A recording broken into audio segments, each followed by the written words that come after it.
What's good, YouTube, and welcome to the house.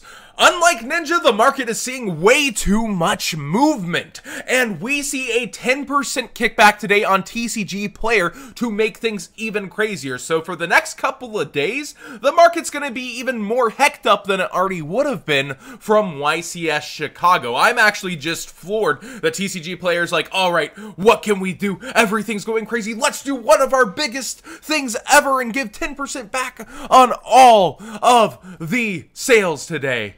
It's actually mad laddish of them. So let's just go ahead and start with Lunalight Fusion. Remember last night this was $15 on Market Watch?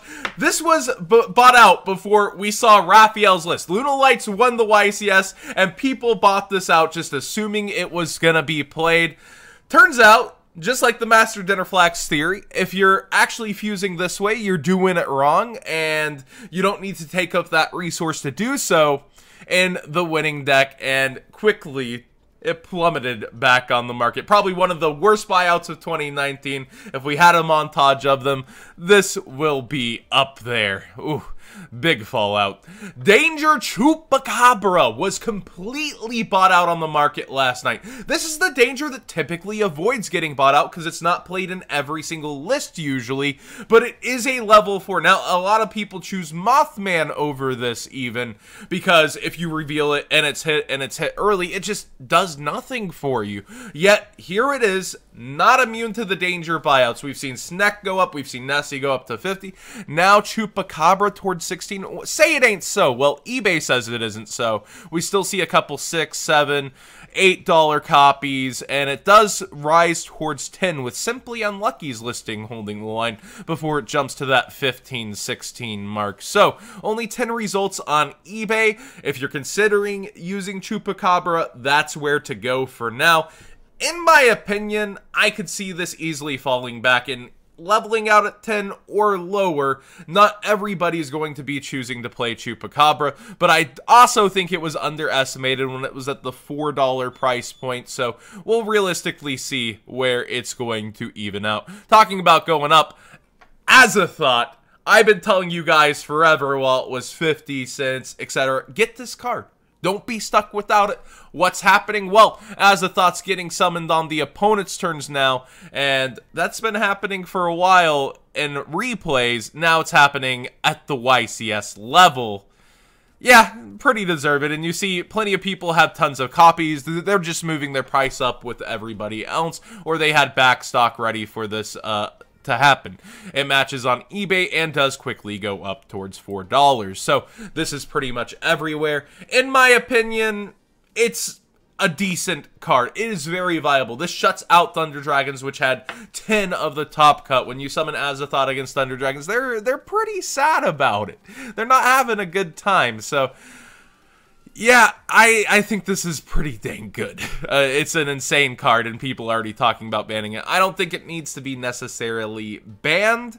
It's not like it's taken over yet, but it is a thing, and in the future we'll also see Kali Yuga King getting summoned in the same way on the Sylvan Xyz that is a dark, the Aurea bird. Nekroz Embryonic, huh? This is the high IQ buyouts we needed to see.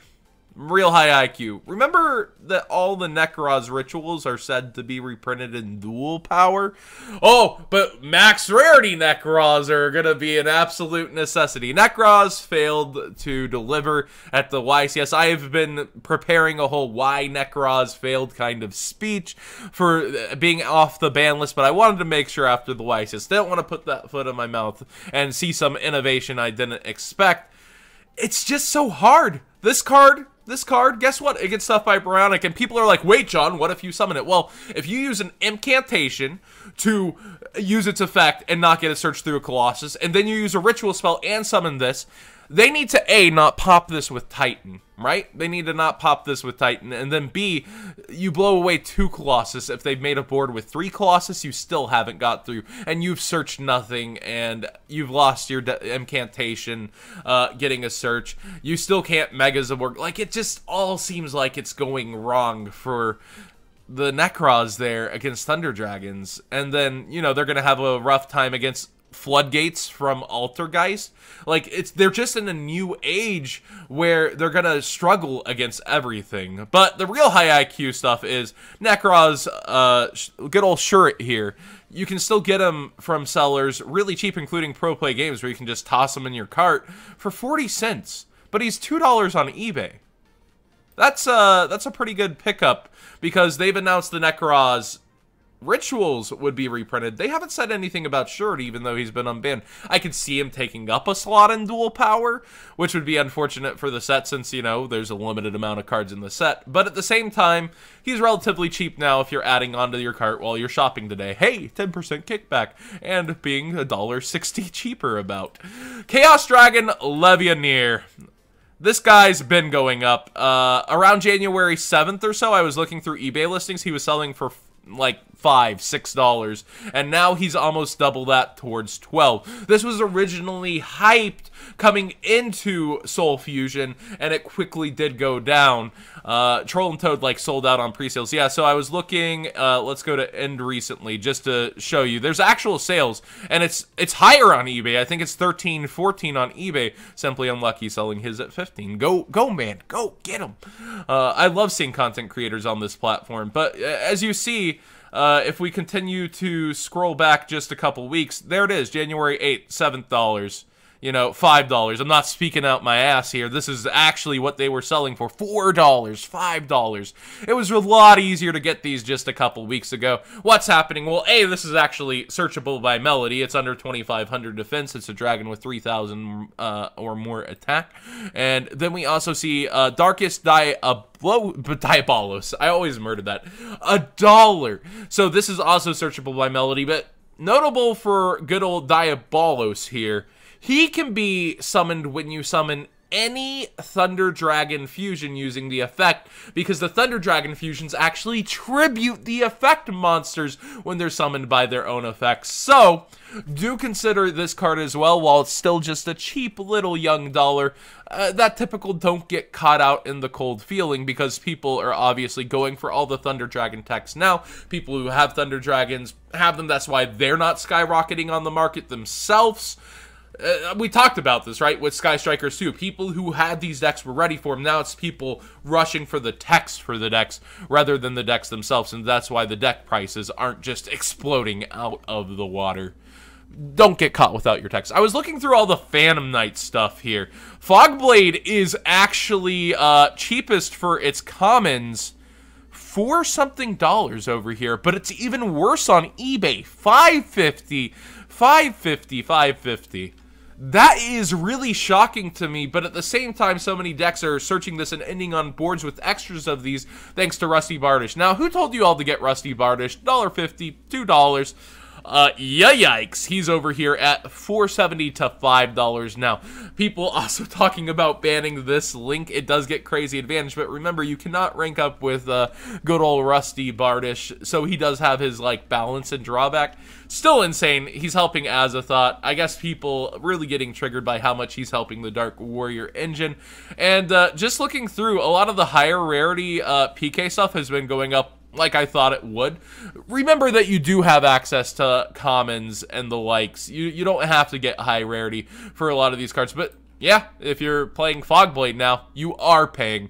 Something also very interesting to me, Trickstar Korribane went up throughout the weekend despite only one Trickstar starting. Why is this? Well, she's shorter printed in the set. It's confirmed between multiple case ratios that Trickstar Korribane is the least pulled Ultra. Despite all other variants, everybody's pulls seem to have this at the lowest pull rate for Ultra Rares. On eBay, she is just a little bit cheaper, but still towards $8. This is pretty insane for a new Ultra Rare to be sitting there, but if you're a Trickstar player, you're pretty much getting Trickstar Honest for yourself, and that's not bad to have at all. So, what do you guys think of this price actually being like this? I think it's interesting because it's stuck in a deck, yet it is having this kind of a price. Now, looking around, Infinite Impermanence isn't Infinite Clickbait where we showed it last time, $100. It's actually starting to diverge towards this $90 some odd price point, 94. Look at this, there's only 3 on eBay before it's 98 freaking dollars, and it quickly does rise over here, $100 on the front page. This is crazy to me because we look towards dual power. What's this bold text? Infinite Impermanence getting a reprint? We look to the past and we've seen short prints, right? We've seen short prints happen with dual power, but at the same time, it should still be some kind of cool, and even stuck behind a $30 price point. People are just going in, they're saying, I'm playing the competitive season, I got 3 more months of regionals, how much can this really drop on my playset? It could be a $60 card, or it could be unfazed by the reprint. I realistically think it'll head towards 75, but do keep in mind, you're getting your time's worth of play out of having it now, and I guess it's actually cheaper with the kickback then you could possibly get it over on eBay today with that 10% off. So consider, if you are playing in Atlanta, you're playing in future events, you think you're playing this, that good old bar up here saying 10% bonus bucks back, 24 hours only is a thing. But also consider, you know, like we said, the Nekroz, Naturia Beast, so many things happening with dual power. Keep this set in the back of your mind with your cards and your trades moving forward through the market. And yeah, so YCS Chicago, literally so powerful, along with this 10% sale, that there's 2 market watches here within 24 hours. It's been a while. So what do you guys think of everything happening here? How hard the market's actually like developing and warping as Soul Fusion's been released. Its opening weekend is here. A huge meta diversity of 12 different decks topping, I believe. It's just insane and crazy to me how like balanced yet diverse this format has kind of become. But thank you for watching. I'm rambling on. What do you guys think of everything going on? Are you guys going to be shopping the sale? And what did you get / are you getting? Since you'll be in the comment section, I'd probably advise go ahead and say what you got rather than posting it first. And yeah, subscribe if you haven't already. Give this video a thumbs up if you enjoyed the conversation, and we'll see you next time.